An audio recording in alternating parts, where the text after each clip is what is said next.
छिटो गाडी आइसक्यो गाडी आइसक्यो काम हुँदैन थियो किन बिचमा स्ट्यान्डमा म त्यत्रो लग्नु भयो नि त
ब्ल्याक शर्ट तल ब्ल्याक शर्ट भुइँमा बस्दिउँ ब्ल्याक शर्ट दा ब्ल्याक शर्टलाई तल गर्नु न बस्दिउँ सुबि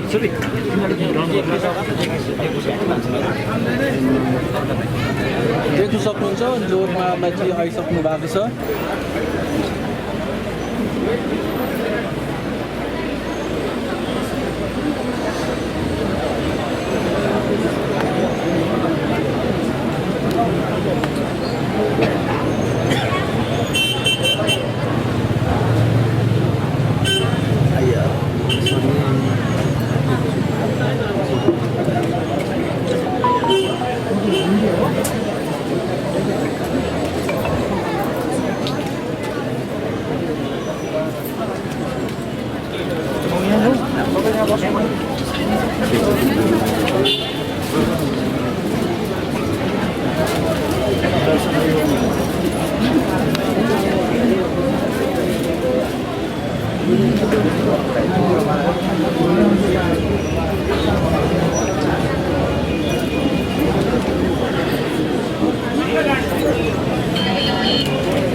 विशेष गरेर आउनुको कारण विशेष गरेर हाम्रो दीर्घ दिनदेखि होइन 2010देखि हाम्रो मित्रता भएको छ र जुन परिस्थिति अहिले भएको छ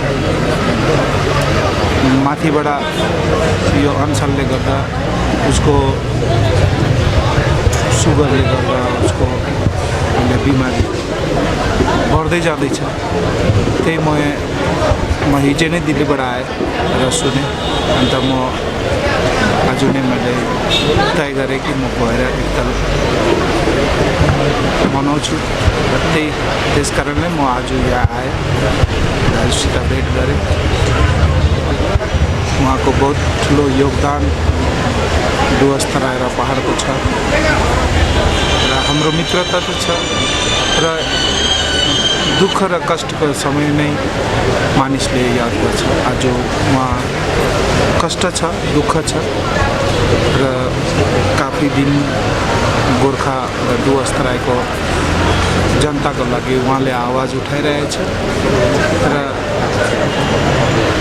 अवश्य नै उहाँको सपना पुरा हुन्छ तर अलिकति धीरज राख्नुपर्छ। र म यही भन्नु आएको एपिल गर्नु आएको कि तपाईँ यो अनसन उठाइदिनुहोस्। हामी यहाँको रिपोर्ट लिएर हामी दिल्ली जान्छौँ, दिल्लीमा बताउँछौँ। अहिले यहाँ हामी राज्यपालसित पनि देखा गरेर छिटोभन्दा छिटो अवस्था खराब हुँदैछ, छिटोभन्दा छिटो यो अनसन विड्रो गरेर भोलिको दिनमा टेबल टक गरेर केन्द्र एवं राज्य र यहाँको जनतासित बसेर छिटोभन्दा समस्याको समाधान होस् हामी पनि चाहन्छौँ र भारत सरकार पनि चाहन्छ। म व्यक्तिगत हिसाबले आएको छु आज र आज अहिले फेरि हामी राज्यपालकोमा जाने, बसेर कुरा गर्ने। म राज्यपालले पनि एपिल गर्न चाहन्छु कि छिटोभन्दा छिटो हाम्रो दाजु विमल दाजुलाई छिटोभन्दा नभए दिन ब दिन उसको शरीरको अवस्था खराब हुँदै जाँदैछ र म विमल दाजुलाई पनि बिन्ती गर्न चाहन्छु तपाईँ बाँच्नु नै डुवर्स तराई र पहाडको आस तपाईँको माथि नै बसिरहेछ र तपाईँले केही भयो भने हामी बहुत ठुलो नेता हामी पाउँदैनौँ। तपाईँ जस्तो नेता जुन प्रकारको डुवर्स तराई र पहाडलाई बाँधेर हामी 2010देखि दुई भाइ मिलेर डुवर्स र पहाडमा शान्ति ल्याए। डुवर्समा एक प्रकारको अशान्ति थियो, हामी दुई भाइ मिलेर डुवर्स र तराई र पहाडलाई शान्ति दिलाए। अगाडि दिन पनि हामी दुई भाइ मिलेर हामी डुवर्स र तराईको हामी भविष्यलाई उज्जवलतिर लाने कदम जाँदैछ। बस हामी यहाँको रिपोर्ट लिएर म हाम्रो प्रधानमन्त्री नरेन्द्र मोदी, गृहमन्त्री अमित शाहसित पनि यहाँको रिपोर्ट म राख्छु र छिटोभन्दा छिटो समस्याको समाधान होस् यही चाहन्छु। जुन चाहिँ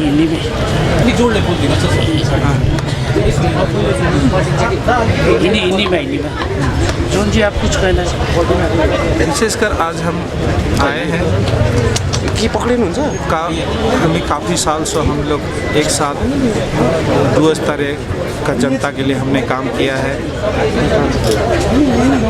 और आज जो परिस्थिति है हमारे विमल दा का, तो मैं चाहता हूँ कि ये आप कब तबीयत दिन ब दिन ख़राब होते जा रहा है, तो मैं चाहूँगा कि ये आप ये अनशन को विड्रॉ करें और टेबल टॉक से ही हमारा समस्या का समाधान हो जाता है होगा, इसलिए मैं अपील करने के लिए आया हूँ। बाबा जी, आपकी वजह से जो टूटा हुआ गठबंधन फिर जोड़ सकता है वो जम्मू और बीजेपी? देखिए, मैं राजनीति करने नहीं आया हूँ। मैं व्यक्तिगत हिसाब से हमारे दोस्ती है, हमारा दादा है, विमल जी हमारा दादा है। मैं आज से नहीं, 2010 जब से मांगपुंग में हमने दोस्ती किया, डूअर्स तराई का जनता के लिए एक साथ मिलकर आंदोलन किया और बहुत कुछ हमारे नेतृत्व में डूअर्स तराई और पहाड़ के लिए हम लोग जनता के लिए दे पाए। तो इसी उद्देश्य के साथ कि हम एक दूसरे, आज विमल दा है तो डूअर्स तराई का जनता उनके विश्वास के साथ, आशा और भरोसे के साथ है। आज नहीं तो कल हमारा ज़रूर हमारा सपना पूरा होगा। और यही उद्देश्य से आज मैं यही अपील करने आया हूँ कि विमल जी, आपका ज़रूरत है डूअर्स तराई का पहाड़ के लिए जनता, आप जैसे नेता हमें नहीं मिलेगी फिर से। तो आपका जान हमारे लिए बहुत महत्वपूर्ण है और ये अनशन आप ब्रेक कर देंगे तो आने वाला दिन हम लोग भारत सरकार से बातचीत करके हम यहाँ का समस्या को समाधान कर सकते हैं। नहीं, देखिए ये आपको नहीं लगता कि बंगाल सरकार और केंद्र सरकार एक ही नाव पे नाव चला रहे हैं? देखिए, केंद्र सरकार हमेशा दो पैर आगे बढ़ा के काम करता है। राज्य सरकार और केंद्र सरकार मिलके ही ये समस्या का समाधान हो सकता है। राज्य सरकार को भी तो पहल लेना चाहिए। तो राज्य सरकार तो डूअर्स तराई और पहाड़ इस क्षेत्र के लिए पूरा पश्चिम बंगाल का काम करना ही नहीं चाहते, यहाँ के जनता के लिए काम करना ही नहीं चाहते हैं। एक टेबल में बैठ के बातचीत करना चाहिए, वो बातचीत होता नहीं है। हम बैठ के समस्या का समाधान कर सकता है और हम लोग, केंद्र सरकार हर समय तैयार है और हम तो तैयार हैं। हम तो इसी क्षेत्र के एक साथ हम लोग आंदोलन किए हैं। कुछ ना कुछ समस्या का समाधान निकल सकता है, लेकिन राज्य को तो आगे बढ़ के आना चाहिए। अगर राज्य एक कदम आगे बढ़ के आता है तो हम लोग 2 कदम आगे बढ़ के पूरा डूअर्स तराई का समस्या का समाधान हो सकता है, लेकिन बैठना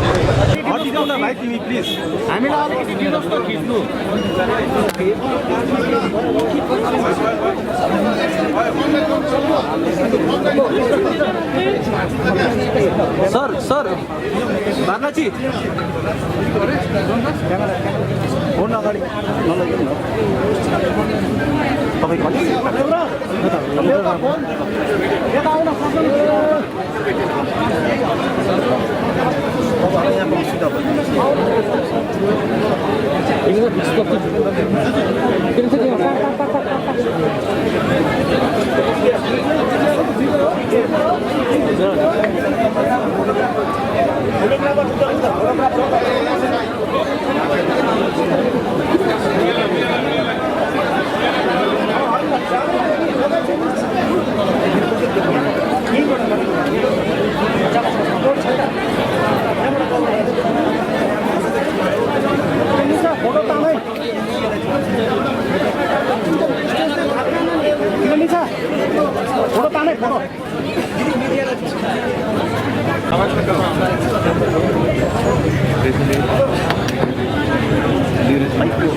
প্রয়োজন কোথা জাতি উন্নয়নের স্বার্থে তুমি দেখতে পাচ্ছ এই মুহূর্তে বাংলা বিমল গুরুকে এক প্রকার জড়িয়ে আর এক প্রকার কান্নায় ভেঙে পড়ছেন জনবাংলা তাকে মানে উন্নয় বিনয় করার চেষ্টা করছিল।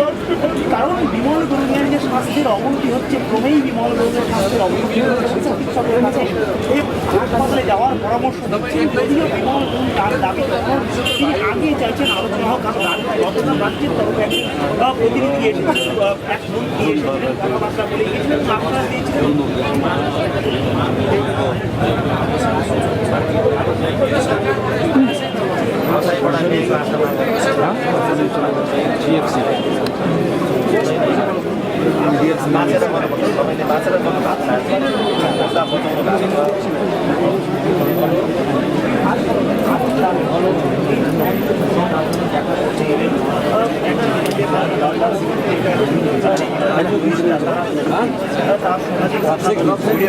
आप मीडिया का तो छोड़ दीजिए ना, मीडिया को किसी ठीक है, आप उधर से गाली खाइए, आप ये जगह छोड़िए। अरे अंदर तक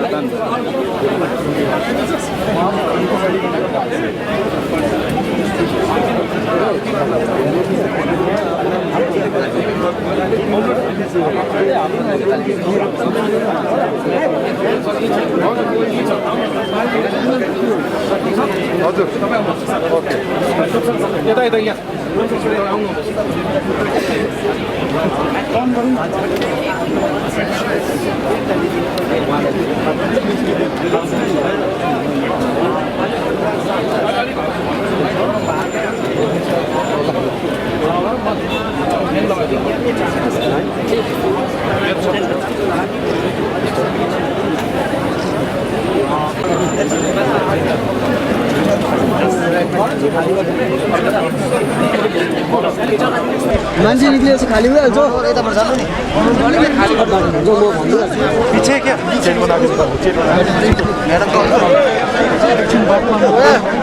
सभी उनके जितने भी कमेटी के लोग हैं मैं उनसे भी एक बार मिलना चाहता हूँ, फिर मैं आके आपको संबोधित करूँगा।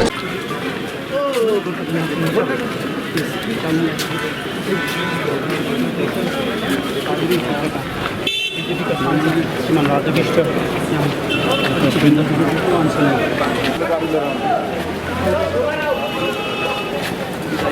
श्रीमान नीरज जिम्माज्यू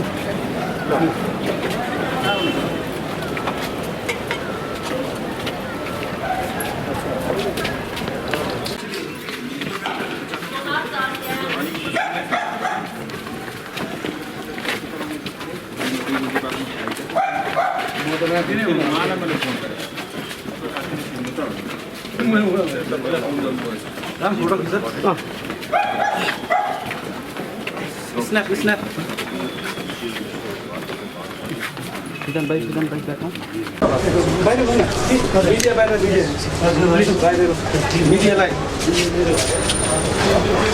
मेरो यति नै भन्नु छ है। हिजो राज्यको माननीय ट्राइबल मिनिस्टर आउनुभयो, आज केन्द्रको माइनोरिटिज मिनिस्टर फर स्टेट है जोन बार्लाजी आउनुभयो, हिजो बुलुचिक बराइकजी आउनुभयो, आज दार्जिलिङका सांसद एमपी राजु विष्ट आउनुभयो है। त्यसरी नै क्रामाक्पा, जिएनएलएफ, बीजेपी, गोरानिमो, सुमेटी मञ्च सबैको नेताहरू आउनुभयो है। विधायक निरज जिम्बा र बीपी बजगाई आउनुभयो है। र उहाँहरू आएर हाम्रो अध्यक्षको स्वस्थ लाभको लागि कामना गरिदिनुभयो र उहाँले अनुरोध गर्नुभयो कि अध्यक्षलाई अनसन उठाइदिनुहोस् भनेर हिजो मिनिस्टर बुलुचिक बराइकले पनि निवेदन गर्नुभयो र हामी सबैलाई हामी धन्यवाद दिँदछौँ है। दुई हात जोडेर हामी सबैलाई धन्यवाद दिँदछौँ। उहाँहरूको निवेदनलाई हामीले सोचिरहेको छौँ, सबैको निवेदनलाई, तर अध्यक्ष मान्नु नै भएको छैन है। र उहाँहरूले जुन चाहिँ निवेदन गर्नुभएको छ त्यसको लागि म हार्दिक कृतज्ञता प्रकट गर्दछु। धन्यवाद।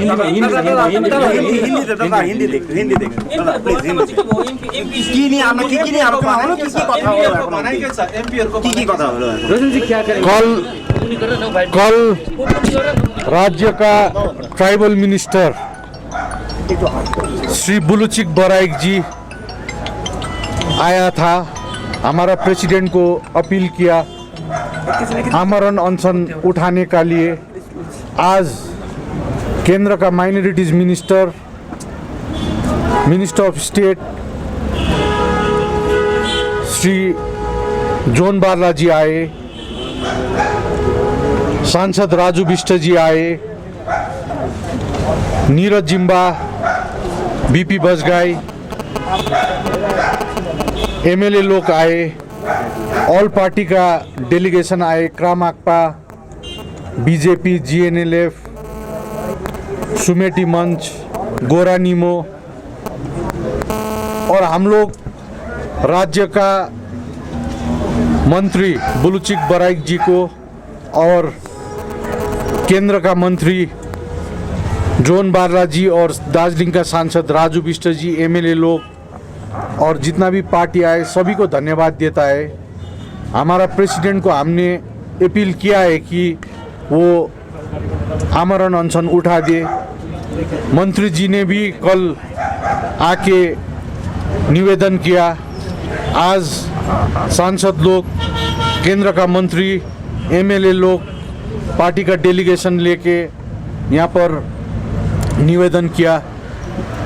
हम लोग इस पर हमारा प्रेसिडेंट को अपील करते हैं कि वो आमरण अनशन उठा दे, लेकिन अभी कुछ तय नहीं हुआ है। हमारा प्रेसिडेंट अभी भी अडिग है आमरण अनशन करने का लिए, और जितना भी सांसद, कल मंत्री आए, आज केंद्र का मंत्री आए, एमएलए लोग आए और क्रामाकपा, बीजेपी, जीएनएलएफ, सुमेटी मंच, गोरा नीमो का आए, सभी को हम लोग धन्यवाद देते हैं। गुरुंग जी क्या चाहते हैं, किस बात गुरुंग जी इलेक्शन को स्टॉल करना चाहते हैं। धन्यवाद। मैं चाहता हूं दार्जिलिंग में आज जो हो रहा है वो कलकत्ता और दिल्ली में भी जो है मतलब कानों में पड़नी चाहिए। बिमल गुरुंग जी पिछले 5 दिन से दार्जिलिंग में आमरण अनशन पर बैठे हुए हैं और इस समय मैं खुद भारतीय जनता पार्टी दार्जिलिंग का सांसद, हमारे कर्शियंग के विधायक बीपी बजगाई जी, हमारे दार्जिलिंग के विधायक नीरज जिम्बा जी और जितने भी भारतीय जनता पार्टी और हमारे जो अलायंस पार्टनर हैं उन सब के अध्यक्ष इस समय हम लोग उसी अनशन स्थल पे मौजूद हैं। और इससे पहले हम सब ने बिमल जी से भी मुलाकात की और बिमल जी से मुलाकात की और पिछले कल से ही हमें यह लगातार जो है सूचना मिल रही थी सोशल मीडिया के माध्यम से और आप सब के माध्यम से कि उनका हेल्थ जो है डिटोरेट होता जा रहा था लगातार और डॉक्टर का भी बार बार यही एडवाइस आ रहा था कि जल्द से जल्द उनको अस्पताल में भर्ती कराना होगा, नहीं तो अन्यथा कुछ भी हो सकता है। उनसे मिलना हुआ और हम सब ने इतना ही नहीं, हमारे अलीपुर द्वार के जो है जो सांसद और केंद्र सरकार में जो MOS है जॉन बारला जी, वो भी हमारे साथ थे और हम सब ने उनसे ये आग्रह किया कि आपने जो ये 5 साल ये जो 5 दिन जो आपने तपस्या की है वो बेकार नहीं जाएगा और इससे एक बार फिर गोरखाओं के अंदर में एक सेल्फ रेस्पेक्ट या आत्मसम्मान को जो है जगाने में वो हौसला मिला है। और हम सब भी जो है भले ही हमारी पॉलिटिकल डिफरेंसेस हो उसके बावजूद भी हम सब एक हुए हैं और ये सफल आपका जो अनशन है ये सफल रहा है और हमें गोरखाओं को लेकर के बहुत कुछ करना है और गोरखाओं को आज तक न्याय नहीं मिला, ये भी उतना ही कटु सत्य है। और जो है राज्य सरकार गोरखाओं को लेकर के ईमानदार नहीं है, ये स्पष्ट है और ये सब हुआ है क्योंकि आज जो है बिमल जी को अनशन पर बैठना पड़ा है। इसका एक ही कारण है कि लोकतंत्र की हत्या करते हुए जन भावनाओं के खिलाफ जाकर के ममता दीदी ने और टीएमसी सरकार ने दार्जिलिंग पहाड़ में जो है GTA इलेक्शन की घोषणा की है, जो जनता के हित में बिल्कुल भी नहीं है। अगर आज TMC या ममता दीदी ईमानदार होते गोरखा के प्रति, हमारे प्रति, तो वो उससे पहले पंचायत चुनाव कराती। 20 साल से पंचायत चुनाव नहीं कराए, जो संवैधानिक चुनाव है वो नहीं करा करके आप GTA का चुनाव कराना चाहते हो। ये वही GTA जो खास करके 2-4 नेता और कुछ चुनिंदा कॉन्ट्रैक्टर और पश्चिम बंगाल में जिसकी भी सरकार रहती है, ये उसके लिए बना हुआ ये एग्रीमेंट है। ये कहीं से भी संवैधानिक नहीं है और इसके कारण कभी भी दार्जिलिंग तराई डूवर्स का भला नहीं हो सकता, गोरखाओं का भला नहीं हो सकता। न इसके कारण हमको हमारे सपने पूरे हो सकते हैं, ना हमारे एस्पिरेशन पूरा हो सकता है, ना हमको पर्जा पट्टा मिल सकता है, ना युवाओं को रोजगार मिल सकता है, न GTA के माध्यम से आप सड़क बना सकते हो, नई GTA के माध्यम से आप टाउन प्लानिंग का काम कर सकते हो। यानी किसी भी स्तर पे ये GTA खड़ा नहीं उतरती और बिमल जी उसके विरोध में यहाँ बैठे हैं अनशन पे और हम सब उनके साथ हैं और हम भी GTA का भरपूर विरोध करते थे, हैं और करते रहेंगे। आज भी मैं आपके माध्यम से बताता हूं, हम हाईकोर्ट में भी ये आने वाले समय में कल भी सुनवाई होगी, आने वाले समय में भी इसकी सुनवाई हो सकती है और 21 तारीख से लगातार हेयरिंग है। मैं एक बात स्पष्ट कहना चाहता हूं, 21 जून से लगातार हेयरिंग है।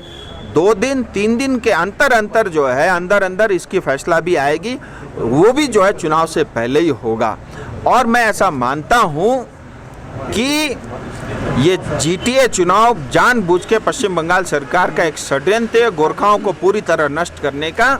इसको रोकने के लिए केंद्र सरकार हस्तक्षेप करेगा, गृह मंत्रालय हस्तक्षेप करेगा। आज स्वयं गवर्नर साहब 10-12 दिन के लिए जो है दार्जिलिंग आए, मैं उनका भी स्वागत करता हूं और हम अभी भी उस उम्मीद में है कि कहीं ना कहीं से जो है हम आज भी GTA चुनाव रोकने में सक्षम होंगे और उस प्रयास में हूं। मैं अंत में आपके माध्यम से मैं तमाम अपने इस क्षेत्र के लोगों से एक वादा करता हूं कि जो भारतीय जनता पार्टी ने कहा है हम स्थायी राजनीतिक समाधान करेंगे, वो संवैधानिक स्थायी राजनीतिक समाधान होगा और ये मेरा वचन है मेरी जनता को। राजू जी, इलेक्शन लड़ेंगे या नहीं लड़ेंगे? देखिए, इलेक्शन हम नहीं लड़ेंगे। GTA ये कोई चुनाव नहीं है, ये गोरखाओं को खरीदने का ये कॉन्ट्रैक्ट है, ये एक टेंडर है। हम टेंडर में पार्टिसिपेट नहीं करेंगे क्योंकि हम कॉन्ट्रैक्टर नहीं हैं। सो ये बात भारतीय जनता पार्टी और हमारे अलायंस पार्टियों की तरफ से स्पष्ट है। राजू जी, एक सवाल है बीजेपी के साथ। देखिए, गोजा मुमू का बीजेपी के साथ कोई गठबंधन नहीं है। मैं सांसद होने के नाते, गोरखा होने के नाते, मानवता के नाते मेरा धर्म बनता है और जिस व्यक्ति ने गोरखाओं की सेवा की है, अगर आज वो ऐसी स्थिति में है और मैं घर में चुपचाप बैठ के कैमरा देखता हूँ, इससे बड़ा पाप मेरे से कुछ नहीं हो सकता। इसीलिए और कल ये तो मेरे मित्र हैं, मेरे भाई है, कल मेरा शत्रु भी अगर अनशन में बैठता है तो भी मैं उससे मिलने जाऊंगा। ये मेरा मानवता होने के नाते ये मुझे लगता है ये अपना अधिकार है। गोजा मोमू उनकी अपनी पार्टी है, भारतीय जनता पार्टी हमारी अपनी पार्टी है, हमारी विचारधाराएं अलग है, उनकी विचारधाराएं अलग है, दोनों का मिलाप नहीं है। बेसिकली ये गोरखाओं का मिलाप हो, हम एकत्रित रहे, हम एक रहे, उसके लिए आज का ये बैठक था। पिछले दिनों में तो के साथ अलायंस में तो अगले दिन में क्या कुछ हो सकता है आज का? देखिए, ये जो है चुनाव के समय में आता है किसके साथ अलायंस में रहेंगे नहीं रहेंगे। अभी तो कोई चुनाव है नहीं, 2024 में होगा और 2024 में एक साथ कितने चुनाव होंगे मैं उस पर नहीं जाता, लेकिन जब चुनाव आएगा उस समय अलायंस की बात करेंगे। हमारे पास जो अलायंस है वो तो है ही, मजबूती है। और कोई भी व्यक्ति, आप ध्यान से सुना, जो व्यक्ति ईमानदार होगा, गोरखाओं के हित में रहेगा, इस क्षेत्र के हित में रहेगा, वो हमारे साथ अलायंस में रहेगा, ये निश्चित है। जो ईमानदार नहीं होगा, जिसको सिर्फ राजनीति करनी है, जिसको सिर्फ सिंटेक्स भरना है, उसकी मैं जिम्मेदारी नहीं ले सकता। एक चीज और पूछना चाहेंगे, आज तो आप लोग प्रपोजल दिए बिमल गुरुंग जी को कि अनशन उठा ले, लिफ्ट कर ले, तो क्या रिप्लाई आया? हमने उनसे आग्रह किया है और उनकी इच्छा थी कि मैं एक बार उनकी कमेटी टीम से भी मिलूं। मैं उनसे भी मिला, बाकायदा हमने लिख के दिया है कि 5 दिन की आपकी ये तपस्या बेकार नहीं जाएगी। हम सब एक साथ मिले हैं और हमारे बहुत सारे अधूरे काम है जिसको निपटाना है और हम एक साथ एक मंच में खड़े होकर ही उसको हम कर सकते हैं। हमने आग्रह किया है और मुझे पूरी उम्मीद है आज जो है अंधेरा होने से पहले शायद वो अपना अनशन तोड़ देंगे। मैं इस भरोसे के साथ मैं और हमारे साथी यहाँ से हम जा रहे हैं। गोरखाओं का समस्या का समाधान कब तक होगा ये एक बार बोल दीजिए, क्योंकि अभी जनता पूछने लगे हैं, क्योंकि आप लोगों ने बोल दिया है ना, तो ये भी बता दीजिएगा एक बार। अच्छा, जनता पूछ रहे हैं इसलिए आप पूछ रहे हो? हाँ जी, हाँ। आप नहीं पूछ रहे हो? सभी पूछ रहे हैं। हाँ, ये अच्छा हुआ, मैं भी पूछ रहा हूँ। मैं आपको एक चीज़ बताता हूँ। देखिए, मैं बार बार एक बात बोलता हूँ और पिछले 3 साल में आपने मुझे भी देखा है, मैं ईमानदारी से ये बात बोल रहा हूँ एज ए पॉलिटिशियन। और गोरखाओं का जो समस्या का समाधान है ये कोई जीटीए नहीं है। जब संवैधानिक होगा, जब संविधान में संशोधन करने होगा, जब पार्लियामेंट में बिल आएगा उसमें बहस होगी, मैं भी बोलूँगा, ऑपोजिशन वाले भी बोलेंगे, उसके लिए कुछ तो तैयारी चाहिए।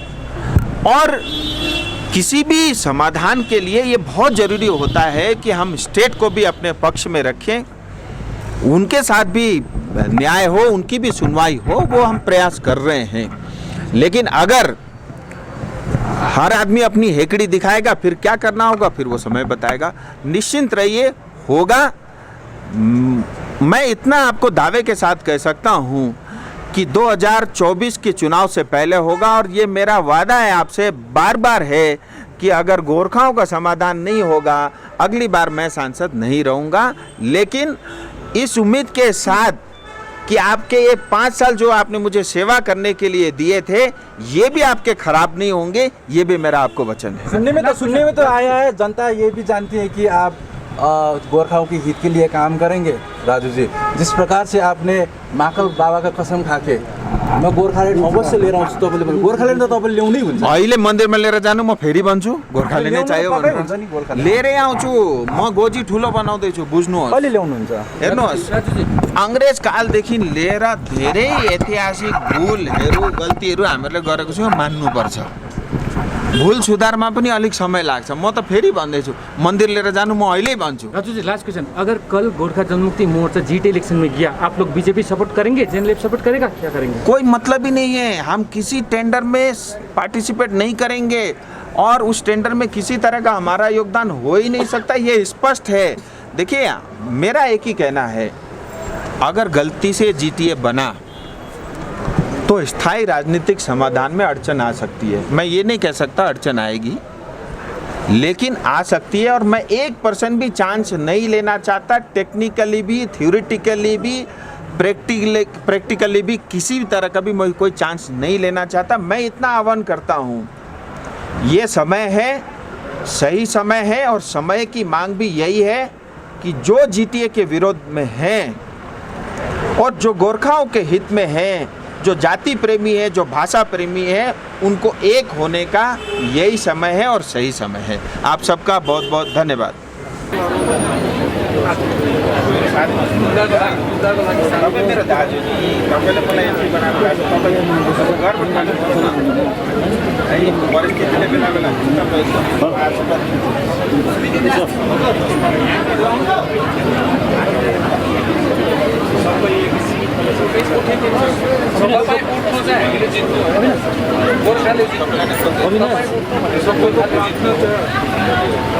हामी लागेको छौँ।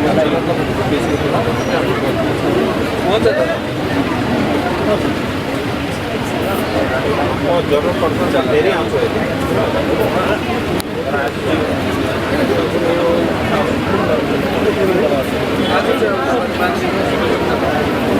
सबै कुरा लेखेर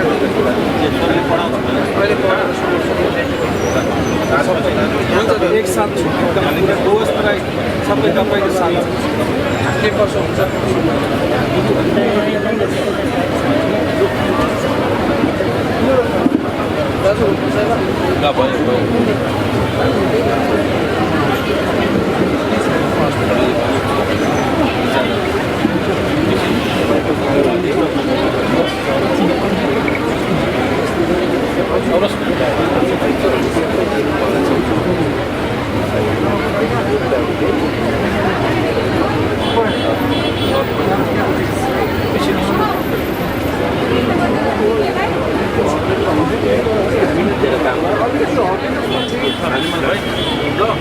गरिदिनुहोस्